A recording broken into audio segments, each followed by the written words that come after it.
Okay, replay gang, y'all will already be in here as YouTube is notifying people about the live. So hello.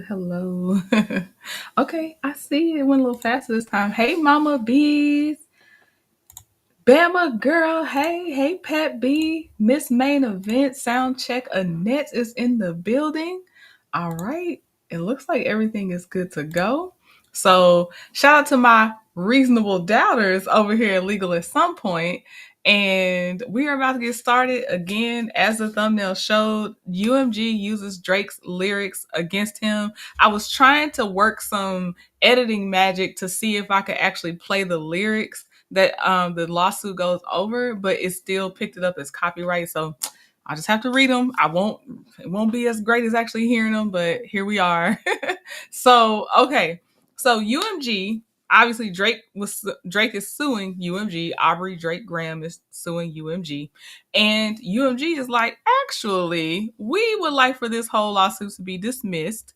And they present their statement of facts, their argument, and their conclusion, which is a very short conclusion. Hey, hold on. Hey, baby Peaches, Mama Capricorn, Kim Jones. You got your notification? Woo! Rare. It's rare now, sound checking it, but I'm glad. Hey, Auntie Natty.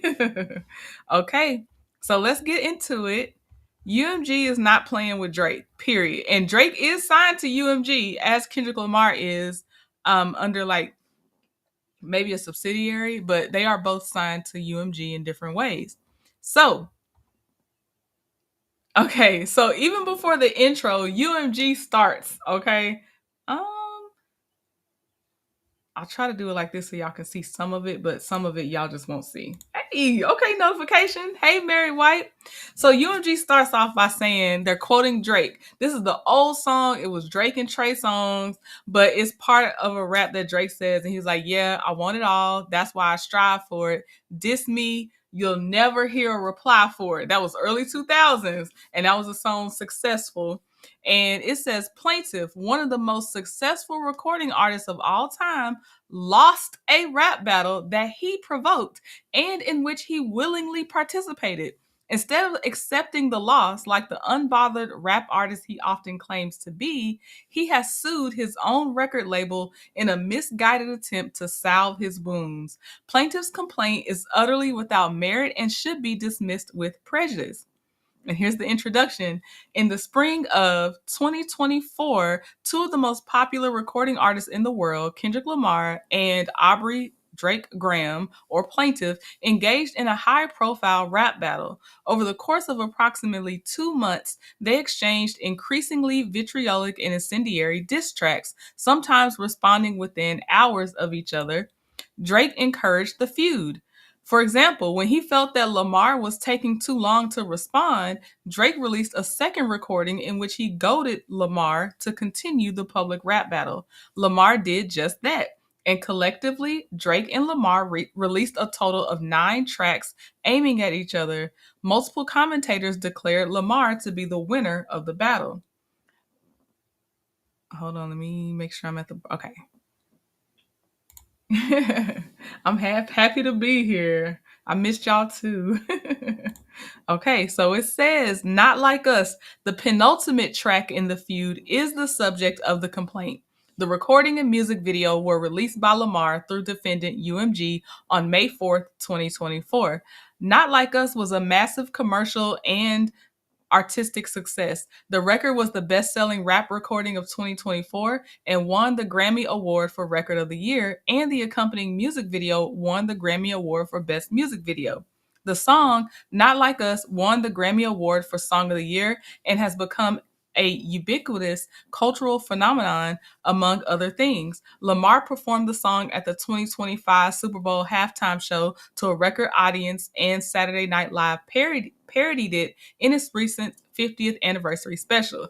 And that was Will Ferrell, and I don't remember the other woman's name, but it was Will Ferrell, and they did a throwback, and I did watch that parody clip. Hey, bravo, Vivian. Not Like Us, like all of the recordings in the feud between Drake and Lamar, and like the many notorious diss tracks throughout rap's history, consists of a series of hyperbolic insults. Drake has been pleased to use UMG's platform. This is where I'm telling y'all, UMG, the attorney or the personality of the attorneys comes through for UMG. They said he's been pleased to use UMG's platform to promote tracks leveling similarly incendiary attacks at Lamar, including most significantly that Lamar engaged in domestic ABUs and that one of Lamar's business partners and managers is the true father of Lamar's son. But now, after losing the rap battle, Drake claims that Not Like Us is defamatory. It is not. While the complaint focuses almost entirely on Not Like Us, it disregards the other Drake and Lamar diss tracks that surrounded Not Like Us, as well as the conventions of the diss track genre, and thus critically ignores the context of the dispute. Assessed in context as it must be, Not Like Us clearly conveys non actionable opinion and rhetorical hyperbole. Diss tracks are a popular and celebrated art form centered around outrageous insults, and they would be severely chilled if Drake's suit were permitted to proceed. Drake also alleges that Not Like Us constitutes second degree harassment, but sues under a criminal statute that does not proscribe speech and has no private right of action.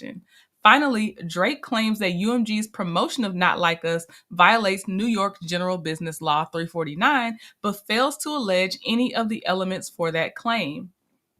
Kendrick shut Drake completely down. He did, bravo. I mean, there's no platform left unturned at this point. Hey, Serena. Notably, less than 3 years ago, Drake himself signed a public petition criticizing the trend of prosecutors using artists' creative expression against them by treating rap lyrics as literal facts. I wonder if that petition had anything to do with YSL. I'm just wondering because that's probably the most high profile thing lately within the last couple of years where someone was, being accused of something taken literally from their rap lyrics. So I'm wondering if that was a petition. I feel like I need to Google that to see if that's what it was. Y'all let me know. If y'all see it, let me know if that's what the petition he signed. Exhibit A, as Drake recognized when it comes to rap, the final work is a product of the artist's vision and imagination. Drake was right then and is wrong now. The complaint's unjustified claims against UMG are no more than Drake's attempt to save face for his unsuccessful rap battle with Lamar. The court should grant UMG's motion and dismiss the complaint with prejudice. Kendrick sent Drake running with his tail between his legs. Yes. Hi, Maxine. Sound checking that said I would say yes. Okay, statement of facts. The parties. Defendant UMG is a global music company. They represent more than 220 artists and brands worldwide and holds a catalog of more than 3.2 million recordings. UMG represents artists through inter alia, recording, distribution, publishing, and third-party licensing agreements, and helps maximize their commercial success through its world-class marketing, proprietary data analytics, and global distribution network. Drake is an internationally known rap artist. Drake signed with UMG through UMG's Republic division in 2009 and extended his contract in 2022. Drake's partnership with UMG has been hugely successful. He is one of the best-selling music artists of all time, with over 170 million albums sold, and a series of awards and accolades, including Billboard's Music's Artist of the Decade in 2021. UMG also represents Lamar through UMG's Interscope division. Lamar is a highly successful rap artist in his own right. Drake, and they'll go over Kendrick Lamar's. They did go over Kendrick Lamar's accolades right before this part, and I think they state them again later on. So they don't skimp on naming Kendrick's achievements. Hey, Miss Lady One with the Virgo lips. Right, Drake is being a hypocrite. I can see the connection with YSL in that petition. Mary White said, you started but couldn't handle the truth of the battle. Drake, give up. You lost. Yep. I'm sorry. I'm not sorry, but sorry for you. Drake. Okay, it says Drake and Lamar engaged in a vitriolic rap feud. Not Like Us, the recording at the center of this action was released as part of a rap beef between Drake and Lamar. The artist feud reportedly traces its origins back more than a decade, but broke into the public domain in early 2024 when Drake and Lamar began trading diss tracks, sometimes within the same hour. Mostly, I'm going to say because of Kendrick within the same hour. Drake and Lamar's feud was not unique in the world of rap.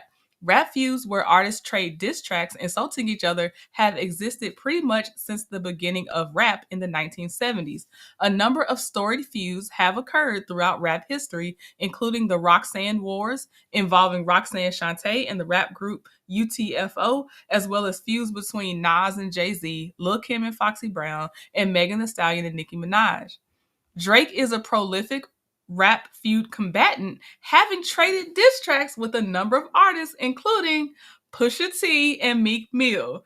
And we know he went quiet when Pusha T said, "Are you going to tell them about your secret son and your blackface that you did?" And then, of course, Meek Mill, Drake did win that one with Meek Mill. And it says Exhibit B, back to back lyrics, Drake diss track and Meek Mill feud. Exhibit C, Duppy freestyle lyrics, Drake diss track in Pusha T feud. The public feud between Drake and Lamar traces back to the October 2023 recording First Person Shooter by Drake and J. Cole, in which J. Cole rapped that he, Drake, and Lamar were the big three. In response, Lamar appeared on the March 2024 track Like That with artists Future and Metro Boomin, in which he rejected the notion that Drake and J. Cole were his equals, rapping, "Mother F the big three, ninja, it's just big me." Oh my God, I remember that part. I didn't even listen to, I ain't gonna lie to y'all, I didn't even hear the Drake J. Cole song. I just heard Kendrick Lamar's verse. Fuck the big thing. I'm sorry, y'all. Oh my God. Okay. No, like he said it with his chest. He said it with his chest in there. Okay, but anyway, Drake responded in April 2024 with the track Push Ups, distributed by UMG. The recordings takes aim at Lamar insulting inter alia his height. These are quotes from the lyrics. So, how the F you big stepping with a size 7 men's on? Pipsqueak pipe down, you ain't no big three. Your first number one, I had to put it in your hand. Your last one bricked, you really not on ish. And I'm at the top of the mountain just to have this talk with your A. I had to hike down. Drake also encouraged the feud, stating, "And that effing song y'all got did not start the beef with us. This ish been brewing in a pot. Now I'm heating up." Then, seemingly impatient with the time it was taking Kendrick to respond, Drake released Tailor Made Freestyle on Instagram. The recording uses artificial intelligence to make it sound as if the voices of deceased rap icon Tupac and rapper Snoop Dogg are rapping Drake's lyrics. In their voices, Drake taunts Lamar for his delay. More notably, for present purposes, Drake urges Lamar, in the voice of Tupac, to talk about Drake liking young girls. He begged for it, y'all. UMG, he begged for it. And it said to beg Kendrick to talk about Drake liking young girls on Lamar's next track. This is the lyric. Kendrick, we need you, the West Coast savior, engraving your name in some hip hop history. If you deal with this viciously, you seem a little nervous about all the publicity. F this Canadian light skin dot. We need a no debated West Coast victory, man. Call him a B for me. Talk about him liking young girls. That's a gift from me. Heard it on the Button podcast. It's gotta be true.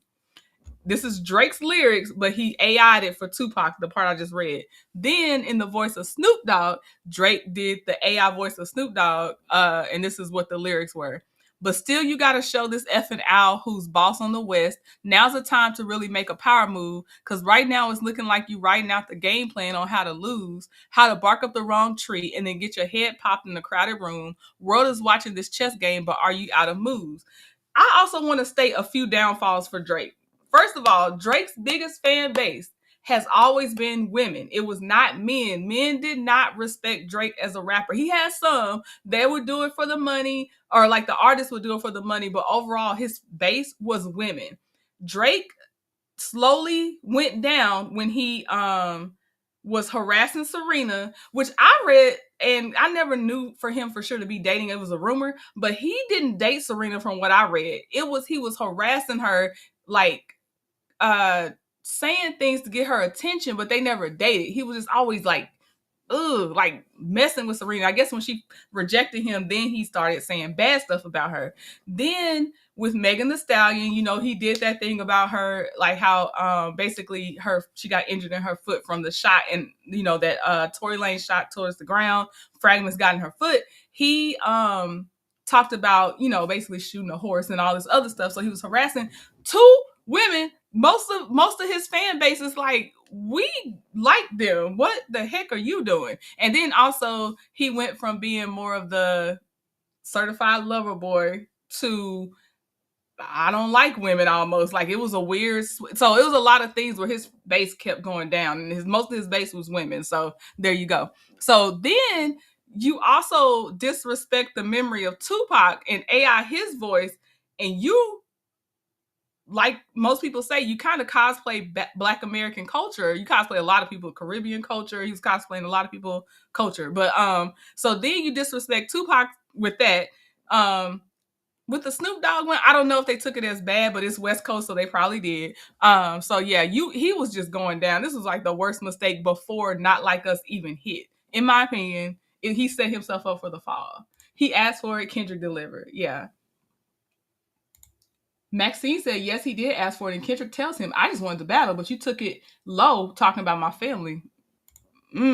Yes, please hit the like button because, you know, this is the only way people will find this. So please hit the like button, y'all. And I appreciate y'all being in here. Thank you, Bravo. So then, let's see. We did Snoop Dogg. We did Tupac, Snoop Dogg. Then in Drake's own voice, Drake says, since like that, your tone changed a little. You not as enthused. How are you not in the booth? It feel like you kind of removed. You trying to let this ish die down. Nah. Not this time, Ninja, you following through. So Drake told him, don't let it die down. He said, I guess you need another week to figure out how to improve. What the F is taking so long? We waiting on you. Drake. Lamar responded with 2 tracks, Euphoria, followed by 616 in LA. He released it on Instagram on May 3rd. He released Euphoria April 30th through UMG. 616 in LA, he released on Instagram on May 3rd. Okay, and then it says Lamar raps of Drake in Euphoria. The famous actor we once knew is looking paranoid and now spiraling, and a pathetic master manipulator. I can smell the tails on you now. You're not a rap artist, you a scam artist with the hopes of being accepted. He criticizes Drake's music. I make music that electrify him. You make music that pacify him. Attacks his use of Tupac's voice in tailor-made freestyle. I'm ready to double the wage. I'd rather do that than let a Canadian ninja make Pac turn in his grave. Attacks his parenting. I got a son to raise, but I can see you don't know nothing about that, and insults his character and racial identity. And then we know this part. I hate the way that you walk, the way that you talk. I hate the way that you dress. I hate the way that you sneak this. If I catch a flight, it's going to be direct. How many more fairy tale stories about your life till we had enough? How many more black features till you finally feel that you're black enough? Lamar's insults continue in 616 in LA, where he raps that members of Drake's OVO team are disloyal. Have you ever thought that OVO was working for me? Fake bully. I hate bullies. You must be a terrible person. Everyone inside your team is whispering that you deserve it. Drake responded approximately 14 hours later on the evening of May 3rd with the track Family Matters, distributed by UMG. The track is a scathing, so keep that in mind. Drake released at least one diss track distributed by his label. He is now suing about diss tracks being traded. So also keep that in mind. But it says, the track is a scathing attack on Lamar, laden with hyperbolic slurs. Drake attacks, among other things, Lamar's authenticity. You just acting like an activist. It's make-believe. Mocks his height. He always said I overlooked him. I was staring straight. These bars go over Kenny head no matter what I say. States that Lamar cheats on his fiance. Why did you move to New York? Is it because you live in that bachelor life? Proposed in 2015 but don't want to make her your actual wife? I'm guessing this wedding ain't happening, right? Because we know the girls that you actually like, your darkest secrets are coming to light. and asserts that one of Lamar's children was fathered by one of his business partners and managers, Dave Free.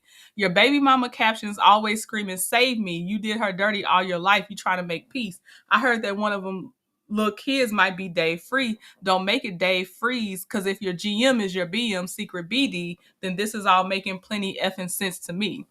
And Drake also raps that Lamar physically AB uses his fiance, stating, "When you put your hands on your girl, is it self-defense because she bigger than you?" And they hired a crisis management team to clean up the fact that you beat on your queen. The recording also makes various other allusions to violence, including gun violence. Drake opens that he has emptied the clip over friendlier jabs, asks, "Which one of my so-called ninjas need a shell from the clip?"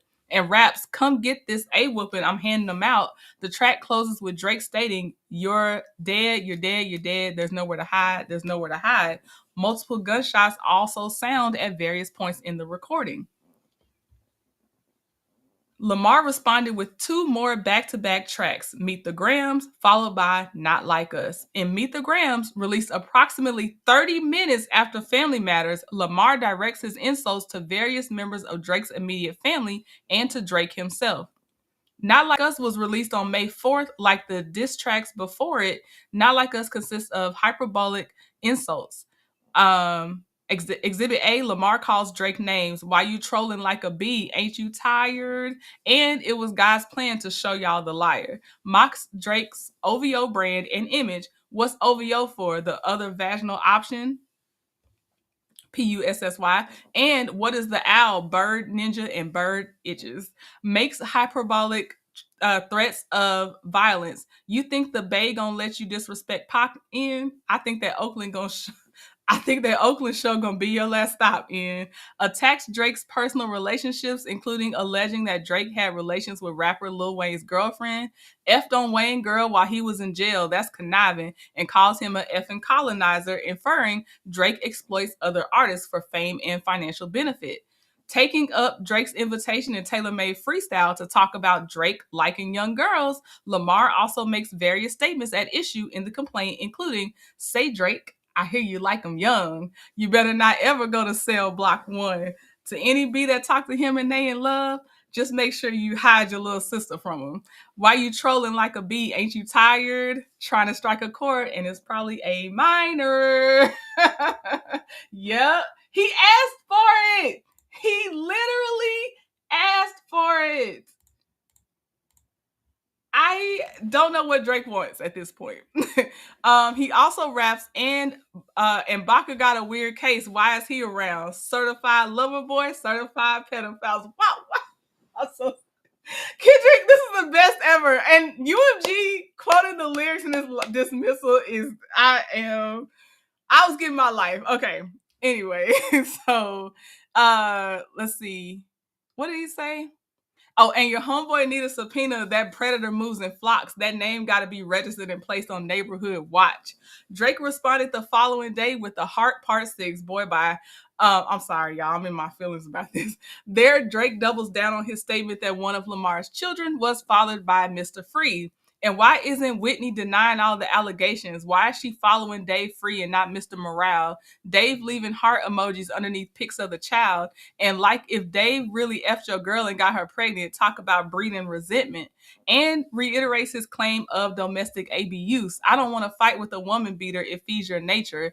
Drake states that he expected the alleged defamatory statements and Not Like Us. This Epstein angle was I expected TikTok videos you collected and dissected, and denies them. Only effing with Whitney's, not Millie Bobby Brown's, which was that teenager from Stranger Things, I believe. I never looked twice at no teenager. The track also contains further references to violence, including "I'll slit your throat with the razor." And yeah, bullets that I'm stuffing in each chamber, you're in extreme danger. So, just apples to apples, Drake alleges a crime against Kendrick. Kendrick alleges a crime against Drake. So, you kind of, it's a diss track. It is what it is. Not Like Us is a massive commercial and artistic success. Lamar is widely perceived to have won the rap feud. Exhibit T. Ultimately, I do think Kendrick did come out on the superior end of that quarrel. We can say Kendrick has won. New Yorker article asking, has there ever been as clear a loser as Drake? Exhibit X, New York Times article noting Lamar is unofficially winning a high-profile diss war with Drake. Not Like Us has also been a massive commercial and artistic success. It has been heard or viewed nearly 6 billion times and was the best-selling rap song of 2024. It set multiple records, including most single-day streams for a rap song in the United States, the fastest song to reach 300 million Spotify streams, the most streamed song in a 7-day period, which was 96 million streams. Within the first week of its release, Not Like Us debuted at #1 on the Billboard Hot 100 list and ranked first on YouTube's weekly top music videos chart from July 4th to August 8th, 2024. It has maintained its popularity. On October 7, 2024, Billboard reported that the recording had reached 45.4 million in total audience impressions on radio. It has also been used in over 1.3 million videos on TikTok. Rolling Stone deemed it the biggest moment in music this year. The song recording and video of Not Like Us were collectively nominated for 5 Grammy Awards as voted on by over 13,000 music industry peers, including Record of the Year, Song of the Year, Best Rap Performance, Best Rap Song, and Best Music Video, and it won in all 5 categories. If you are still here, please like the live. I thank you so, so much. So the argument, legal standards. To survive a motion to dismiss under Rule 12b-6, a complaint must plead enough facts to state a claim to relief that is plausible on its face. The court can credit only well-pleaded, non-conclusory factual allegations and must disregard legal conclusions. In certain circumstances, the court may permissibly consider documents other than the complaint in ruling on a motion under 12b-6. Such as documents incorporated into the complaint by reference and matters of which a court may take judicial notice. The latter categories include the fact that press coverage contains certain information, as well as other publicly available documents. I'm skipping over some of the references. Courts will therefore often take judicial notice of documents that provide necessary context for a defamation claim. Courts in this district have observed that there is particular value in resolving defamation claims at the pleading stage so as not to protract litigation through discovery and trial and thereby chill the exercise of constitutionally protected freedoms. That is, in defamation cases, Rule 12b-6 not only protects against the costs of meritless litigation, but provides assurance to those exercising their First Amendment rights that doing so will not needlessly become prohibitively expensive. Drake fails to state a claim for defamation. Drake, who has no concerns using UMG's platform to publish slurs about Lamar during their rap feud, now claims that Not Like Us is defamatory. These allegations, which are directly aimed at chilling legitimate artistic expression safeguarded by the First Amendment and New York law, are meritless. Drake fails to state a claim for defamation because Not Like Us conveys non-actionable opinion and rhetorical hyperbole, not fact, and because Drake cannot adequately allege that UMG acted with actual malice. To succeed on his defamation claim, Drake must establish 1. A defamatory statement of and concerning the plaintiff. 2. Publication to a third party. 3. Fault. 4. Falsity of the defamatory statement. And 5. Special damages or per se actionability. Whereas here, the plaintiff is a public figure, he must prove that the allegedly defamatory statement was made with actual malice, that is, made with knowledge of its falsity or with reckless disregard of whether it was false. The alleged defamatory material is non-actionable opinion and rhetorical hyperbole. Turn the TV off. Turn the TV off. Yes, Mary. Mustard. Yes, I see y'all. Yep, Drake's case is meritless. Bravo, period. He literally did it not only as well, but possibly chronologically first. So, okay, it says to be defamatory, a publication must convey fact, not opinion or rhetorical hyperbole. Expressions of opinion, as opposed to assertions of fact, are deemed privileged and, no matter how offensive, cannot be the subject of an action for defamation. So, Kendrick said, "Hey, say Drake, I hear you like 'em young." I just want to point out he said, "I hear you like 'em young." That he said he heard it. He ain't say. And then he said it's probably a minor. He didn't say for sure. I'm just saying, just like we as content creators, we have opinions. We didn't say it was facts. Okay, expressions of opinion as opposed to assertions of fact are deemed privileged and, no matter how offensive, cannot be the subject of an action for defamation. Whether a statement is fact or opinion is a question of law for the court. Skipping my references. To distinguish assertions of fact from non-actionable opinion, New York courts analyze: 1, whether the specific language in issue has a precise meaning which is readily understood; 2, whether the statements are capable of being proven true or false; and 3, whether either the full context of the communication in which the statement appears or the broader social context and surrounding circumstances are such as to signal readers or listeners that what is being read or heard is likely to be opinion, not fact. At its crux, the question for the court to resolve as a matter of law is what a reasonable person hearing or reading the statement would take it to mean. It's all speculative implications. Yep. Drake did it first. He should sit this one out. I'm telling you, he is so smart, educated, and a great lyricist. I agree. I agree.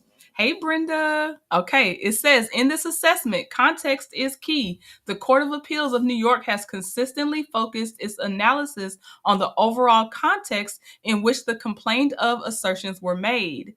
Now, y'all will see, and if you're looking at my screen, you'll see they keep referring to Michael Rappaport's case. And they're going to actually describe the grounds on why they refer to Michael Rappaport's case later on in this argument for dismissal, because it is very relevant. And apparently Michael Rappaport was talked about very poorly on the show he went on. This includes both the immediate context in which the disputed words appear, as well as the larger context in which the statements were published, including the nature of the particular form. A statement's tone and apparent purpose may signal that it is not conveying an accurate factual assessment offered by a disinterested observer. For example, tone may indicate non-actionable opinion where it reflects a degree of anger and resentment. Where the tenor is rambling, heated, or speculative, or often escalates into the hyperbolic, or where a statement invokes parody, loose, or figurative language. Likewise, the broader context informs whether a statement is reasonably understood to convey factual assertions. Even apparent statements of fact may assume the character of statements of opinion when made in public debate, heated labor dispute, or circumstances in which an audience may anticipate the use of epithets, fiery rhetoric, or hyperbole. I'm trying to see where it started again. Okay, statements in a letter to the editor deemed non-actionable because the common expectation of a letter to the editor is not that it will serve as a vehicle for the rigorous and comprehensive presentation of factual matter, but as one principally for the expression of individual opinion. This says alleged defamatory statements by Shock Talk hosts did not state a claim for defamation, as they would not have been taken by reasonable listeners as factual pronouncements, but simply as the expression of views in the crude and hyperbolic manner that has, over the years, become their verbal stock in trade. Consistent with that observation, New York courts routinely hold that tone and context render allegedly defamatory publications non-actionable. So that's interesting too, because Tasha K to me is a shock content creator, blogger. And when you see, and you'll see why I'm saying this, because when we get to the Rappaport, and one of the things they said about Michael Rappaport it's they reference him having herpes, and Tasha K said for a fact Cardi B had herpes, and she also said that was her in a video, so that video might have done it too. But I just know like there were some things that Tasha K was still held accountable for, whereas when Drink Champs or whoever Michael Rappaport tried to sue, they said he had herpes, and it was like, no, that's not going to uphold in court. That's what you should expect from this show. So it's interesting to look at the different legal outcomes as well. Take it on the chin. You gotta let it go, Brenda. Yep. And also, just to tell y'all, because I will forget at the end to say it, I did see that the court issued an order to Drake to say you need to state, if you're going to submit an amended complaint based on UMG submission, or what are you going to do? So the court has already kind of did the next thing in response to UMG filing this argument. Right, Mama Bees. Yes. And yes, please hit that like button. Okay. So I'm going to see where I'm at. Okay. Consistent with that observation, New York courts routinely hold that tone and context render allegedly defamatory publications non-actionable. I'm trying to skip. Allegations the plaintiff was involved in it. Okay, it says C. Brian 660 any second at 11:29. I'm saying that because the next part I read will go with that part, and I just need to make sense. But it says allegations the plaintiff was involved in an illegal conspiracy non-actionable because they were published in op-ed pages where there is a common expectation that articles will contain considerable hyperbole, speculation, diversified forms of expression and opinion, and because the predominant tone of the article, which was rife with rumor, speculation, and seemingly tenuous inferences, furnished clues to the reasonable reader that the article was something less than serious, objective reportage. Okay, so basically it's almost better to not be taken seriously as a reporter if you're going to be out here throwing things out just saying for content creators. Because they said the reasonable person wouldn't even have taken anything seriously anyway from certain publications. Okay, so now we're going to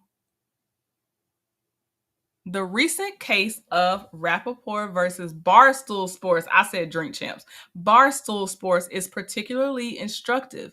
There, actor Michael Rappaport alleged that statements by Barstool Sports accusing him, inter alia, of having herpes and AB using his ex-girlfriend, including several statements in a 6-minute diss track in which defendants rapped a constant stream of insults and slurs about Rappaport against a backdrop of unflattering video clips and images were defamatory.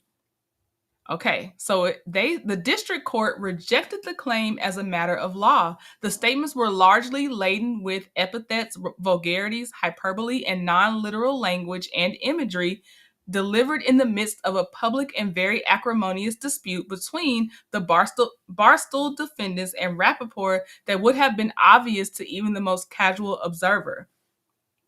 And published on social media, blogs, and sports talk radio, which are all platforms where audiences reasonably anticipate hearing opinionated statements. I'm pretty sure Drake has won Grammys. I feel like he has. He got Artist of the Decade too, so I feel like he's won Grammys. Drake at home crying and sucking his thumb. Yep, in the fetal position. Yes. It says the Second Circuit affirmed Rappaport 2024, holding that the district court appropriately considered that the statements at issue were made in the context of a hostile, vulgar, and hyperbolic feud, in which the use of epithets, vulgarities, and hyperbole function as a strong indicator to the reasonable reader that the statement is not expressing or implying any facts.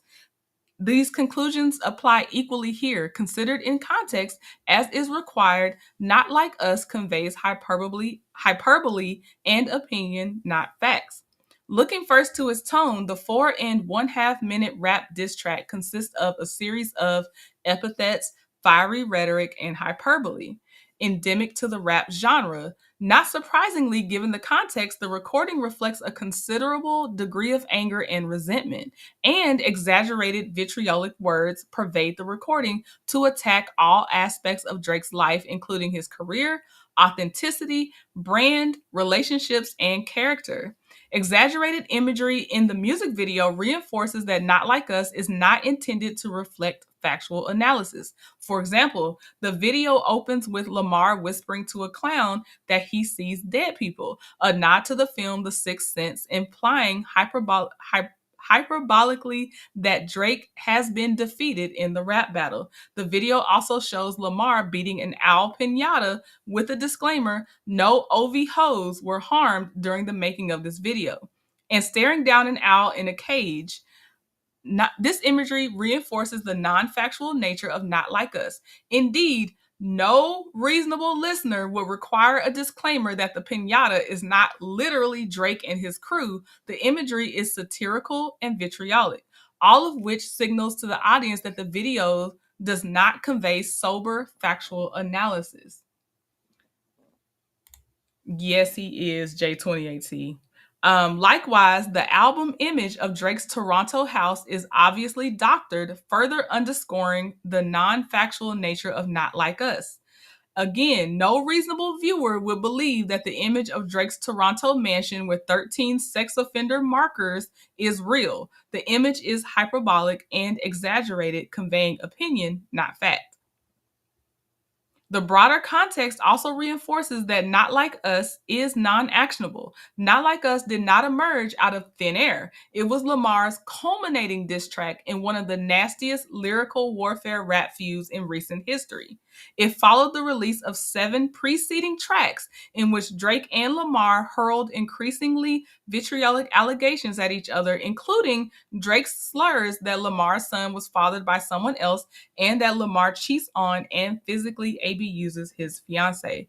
If ever there was a circumstance for the audience to anticipate the use of epithets, fiery rhetoric, or hyperbole, this is it. Moreover,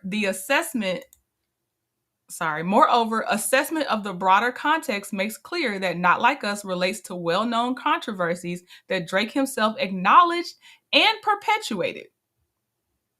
Considering the overall context in which the statements were made, a reasonable listener would not have believed that the challenged statements were conveying facts about the plaintiff rather than opinion, because the statements were based on facts that were widely reported by Western New York media outlets and were known to the listeners. Statements that plaintiff was a criminal and engaged in criminal conduct, not actionable, where listeners were familiar with the issues in dispute and with the respective sides' positions. Facts and criticisms concerning Drake's relationships with minors predate Not Like Us and have been widely reported. Exhibit T, noting that Lamar is indicting Drake for years of rumors and speculations around his misbehavior around minors. I also want to point out that I saw that when Drake started first reaching out to SZA and making contact with her, she was young. I'm not gonna say she was under 18 for sure, but she was teens, I think. That's out there. I'll just say that's out there. So it's Millie Bobby Brown, it's SZA, it's some others, and, again, but it was widely known. Before Not Like Us came out, we were just like, yep, because we have heard this before. So anyway, it says, noting that Lamar is indicting Drake for years of rumors and speculations around his misbehavior around minors, and that Millie Bobby Brown is one of the things that most people are aware of when it comes to Drake and the rumors around him. She talked about texting with Drake when she was, a minor. Notably, Drake himself called on Lamar to invoke these allegations in Tailor Made Freestyle, released before Not Like Us, in which he had Tupac's AI-generated voice rap that Lamar should talk about Drake liking young girls. The Heart Part 6, Drake also affirmed that he understood Lamar's statements in Not Like Us to refer to the Millie Bobby Brown controversy, stating this Epstein angle was the ish I expected, and only effing with Whitney's, not Millie Bobby Brown's, I'd never look twice at no teenager. Clearly, Drake himself understands that Lamar's lyrics refer solely to well-known issues. Taken together with the fact that Not Like Us was released in the context of a combative and vitriolic rap diss battle, it would be obvious to even the most casual observer that Not Like Us is not an accurate factual assessment offered by a disinterested observer. In some, the tone and broader context in which Not Like Us was released makes plain that the recording, video, and album cover convey rhetorical hyperbole and opinion not based on anything beyond controversies that have been widely acknowledged, including by Drake himself. Drake fails to state an actionable claim for defamation. She was 17 allegedly. Okay, thank you. SZA was very young, so y'all heard that too. Okay. Oh, say hi to Walter. Someone check on Drake. He's in his car singing sad songs at the top of his lungs. Oh no. Mary said my son said he was trying to date her. I don't put anything past them. I don't. Especially when your defense is, why would I try to date a minor or do something with a minor? I'm famous. Ninja. And he said that statement after the Diddy stuff had already came out too. And it's not just Diddy, but I'm just saying, we had Epstein, we had Weinstein, we had plenty of examples. We had R. Kelly already. Like, sir, that's the worst possible defense I have ever heard. I wouldn't do that. I'm famous. Why would I do that? Ninja, because you're famous. That's why. Drake cannot allege that UMG acted with actual malice. Drake's defamation claim fails for the independent reason that, as a matter of law, he cannot allege that UMG acted with actual malice. A public figure can only prevail on a defamation claim where clear and convincing evidence proves that a false and defamatory statement was published with actual malice, that is, with deliberate or reckless falsification. The element of actual malice in a defamation claim focuses primarily on what a defendant knew or believed at the time a purportedly false statement was made. To survive a motion to dismiss, a defamation plaintiff must allege specific facts that plausibly evidence actual malice in a clear and convincing manner. Courts recognize that in a certain circumstances, such as works of fiction, parody, and satire, the actual malice inquiry must focus on what the publisher subjectively intended to convey. For example, where the speaker intends his statements as outrageous parodies or caricatures, there may be no consciousness that the speaker is publishing something false because the speaker does not think he is publishing a statement of fact and therefore lacks subjective knowledge or recklessness as to the falsification of a statement of fact required to show actual malice. The two biggest examples I will always think of are any sketch show. So of course Saturday Night Live, but also like in Living Color at the time, even Carol Burnett show, like any sketch comedy show, they're already off the hook, it seems like, with defamation because they are doing parody and satire. Also, like political cartoons, they do satire. That's their thing on when they come up with those, like in the newspaper, little comics and stuff. Maxine said Kendrick was dropping diss tracks faster than Amazon Prime delivery. I'm telling you, Maxine. I will try to do one. I've only just highlighted Mario's, but I'll try to do one on the different. Actually, I did Mario's and Latoya from Escape, but I'll try to like boom, boom, boom. I'll see if I end up doing one, but it'll be on trending at some point if I do it, Maxine. I got you. Okay. All right. So I'm going down.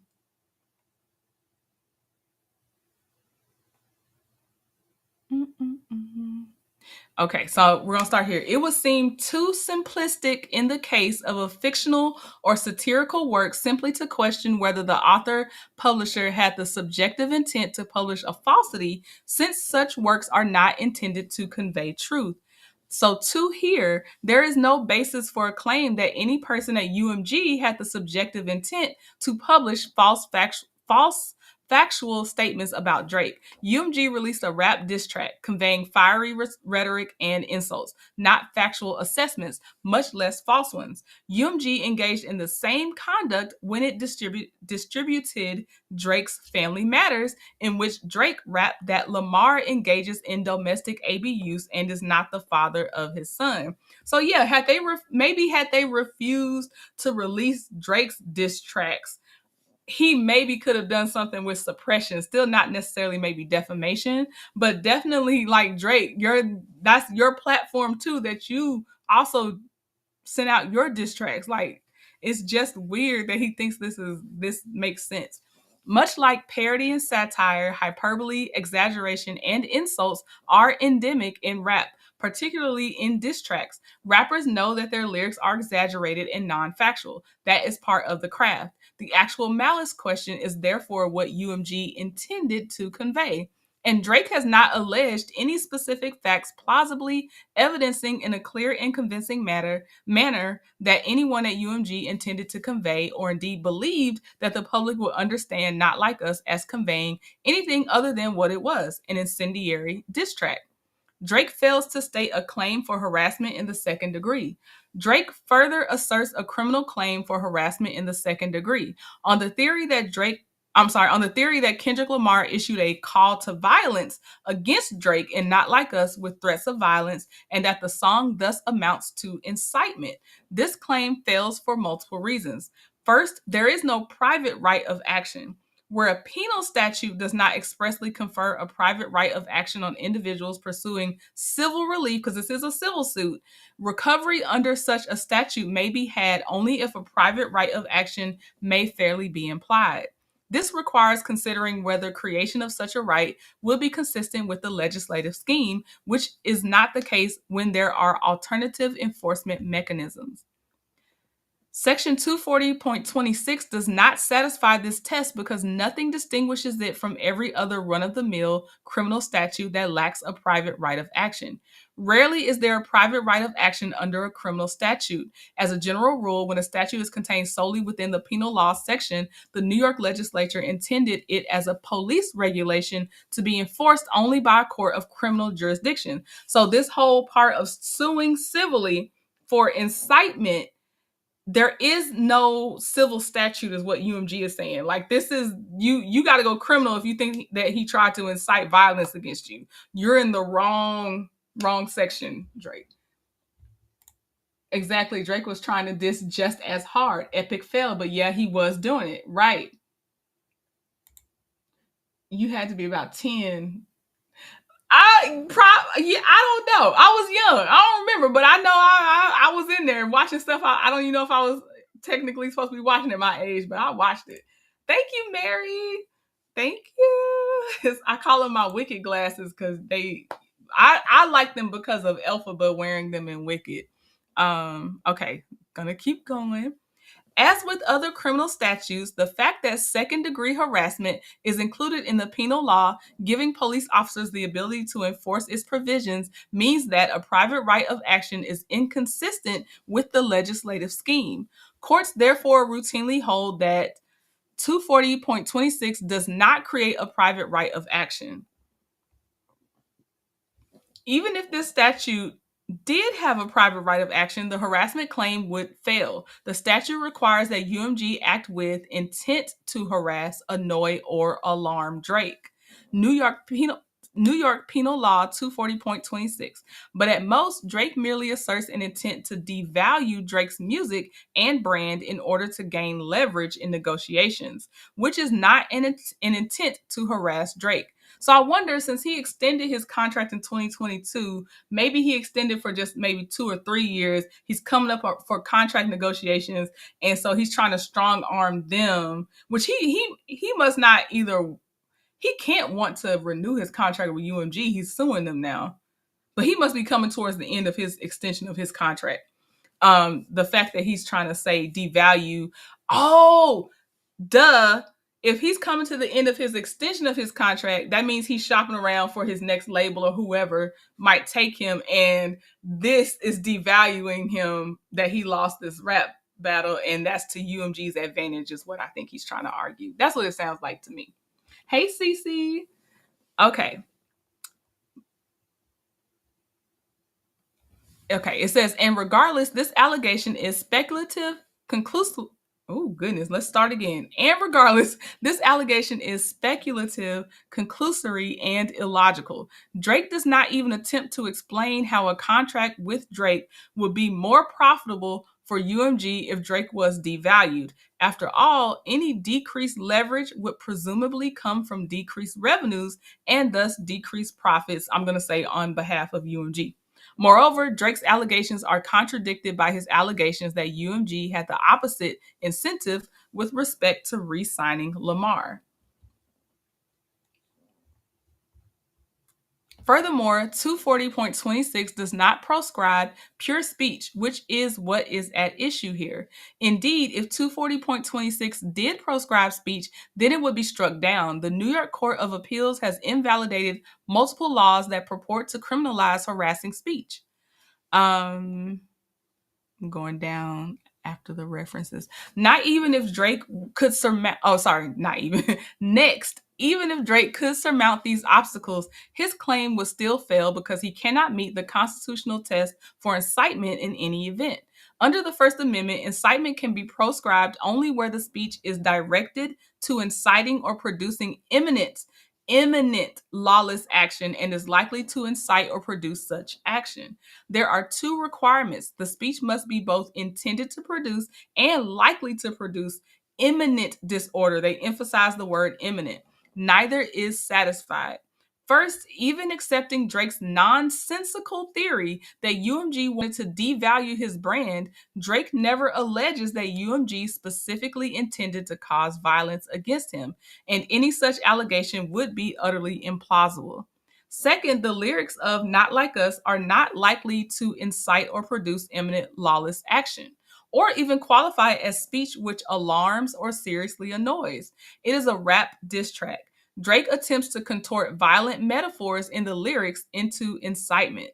Like the sound of someone being beaten up, the recording repeats wop wop wop wop, and then says Lamar will f him up.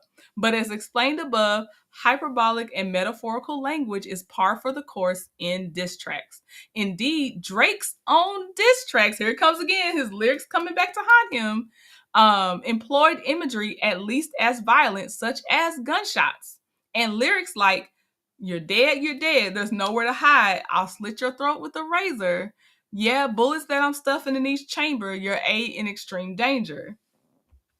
In short, as with his defamation claim, Drake seeks to chill a form of artistic expression that he himself has embraced and signed a petition for, according to the earlier section of this lawsuit. Courts have rejected far stronger claims of imminent lawless action than rap diss track lyrics.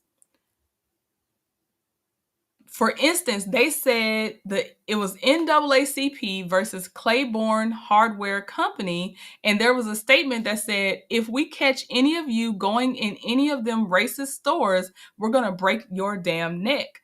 That was protected speech, even though subsequently shots were fired into the home of boycott violators.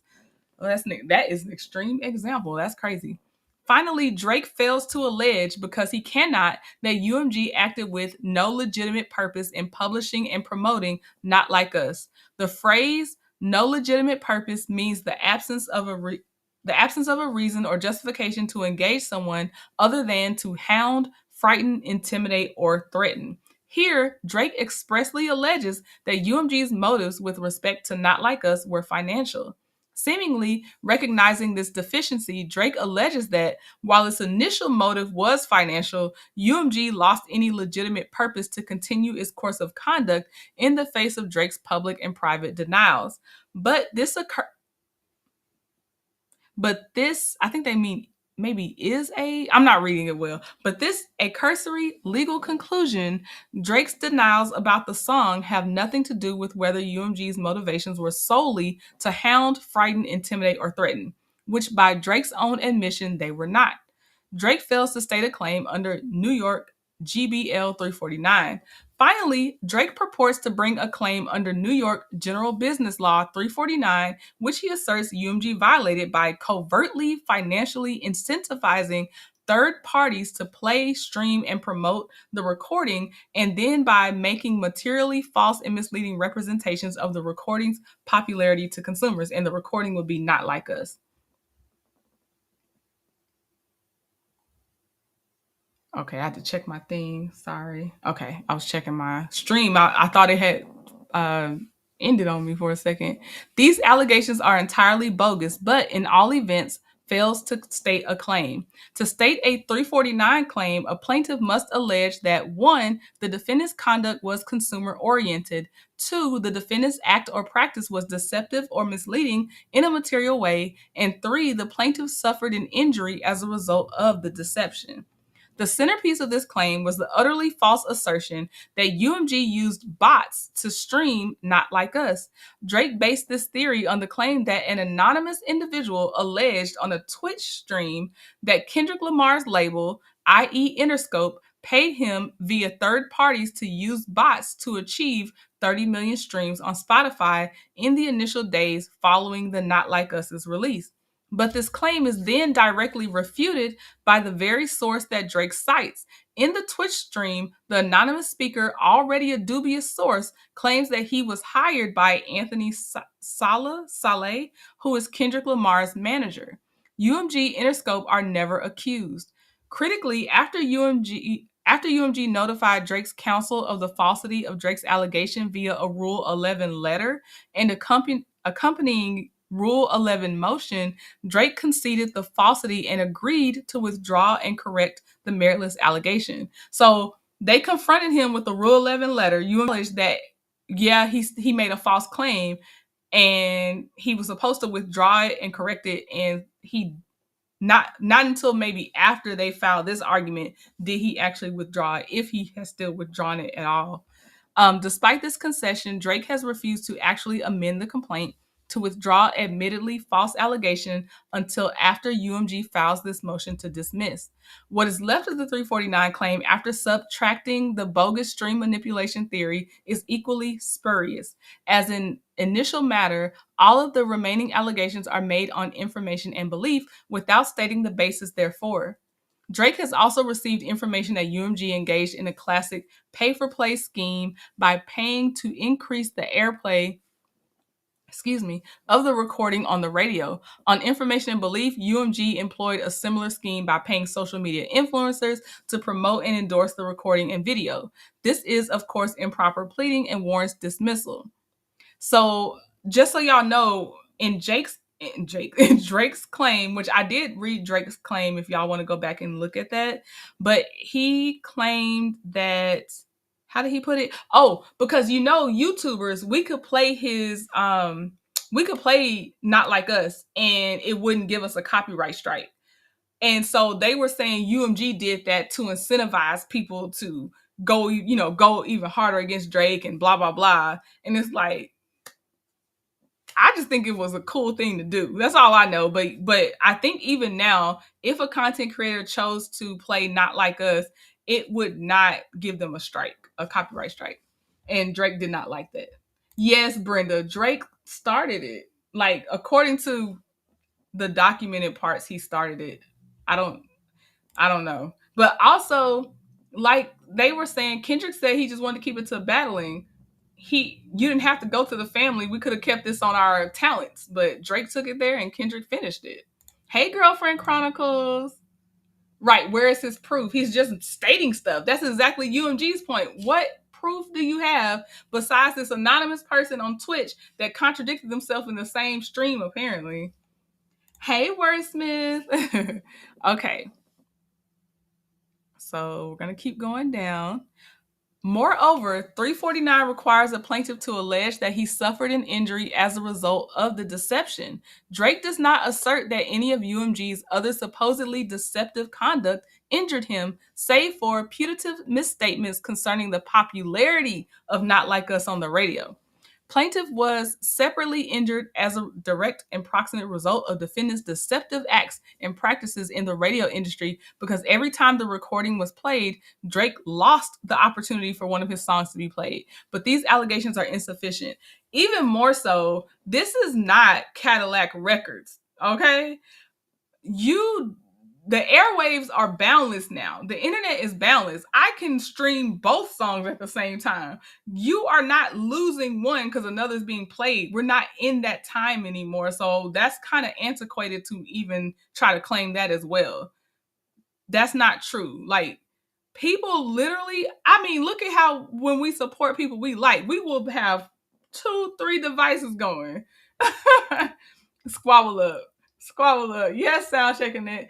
Mary said he's throwing everything at the wall to see what sticks. Yep. His pride was damaged. Exactly. um, so it says, first, there is no consumer oriented conduct. The deceptive act Drake alleges is that UMG marketed the recording as chart topping despite knowing that it had paid third parties, including radio stations, to play and promote the recording. This is where the lawyers get paid the big bucks right here. This is where they get paid because they break it down about even just trying to allege that part. So this is what they say. UMG says, but his complaint alleges only that UMG marketed Not Like Us as chart topping on its website for licensing on television and in film. Statements aimed at the television and film industry concerning licensing rather than consumers are not consumer oriented conduct. Keep going. Second, Drake does not allege that this statement was deceptive or misleading in a material way. Drake never alleges, nor could he, that Not Like Us would not have been chart topping had it not been for the alleged payments at issue, nor does he include any allegations as to why the chart topping claim would be material in any event. Third, Drake's allegations of injury and causation are lacking. Drake's theory that every time the recording was played, Drake lost the opportunity for one of his songs to be played is wildly speculative and not cognizable. And Drake, we chose to stream exactly what we chose to stream. That we're not in the age of where if you put on your favorite station, you only gonna hear what they play, and that's why that song's stuck in your head. We went looking for this one. Sorry, and had it on repeat, and we quoted like we quote Harlem Nights and Five Heartbeats. Yes, his feelings just hurt, Brenda. Yep. Okay, so then it says speculative causation is insufficient to support 349 claim, nor does Drake allege that any lost radio opportunities were the result of any supposed UMG misstatements about the song's popularity, which means that he does not allege an injury that is a result of the deception at issue. For all these reasons, Drake's 349 claim fails. Conclusion: for all the foregoing reasons, plaintiff's complaint should be dismissed with prejudice. So that is UMG's argument. It's just my opinion, obviously, but it's a very solid argument. There's a lot of legal precedents that they reference, which I'm always a fan of. Also, I'm a fan of spicy attorneys that write in a spicy manner when they write their when they write their legal documents. That's my favorite part. So that's what we have for now. I will do my best to keep y'all updated. So we will see. But I thought that this was written very, very well. So I will see y'all later. Please keep a lookout for when I upload videos and not just the lives, because I will keep y'all updated on some other stories I'm trying to catch up this weekend on. So I appreciate y'all though for hanging out with me. Drake is throwing a legal temper tantrum. Yes, bravo. And the lawyers that he's paying are like, I mean, yeah, billable hours, we'll take it. Sure, Drake, we got you. But just remember, Kendrick Lamar said, I hear you like them young. It was a rumor he heard. He didn't say for sure. Thank you for being here, Kay. All right, y'all. Talk to y'all later. Bye.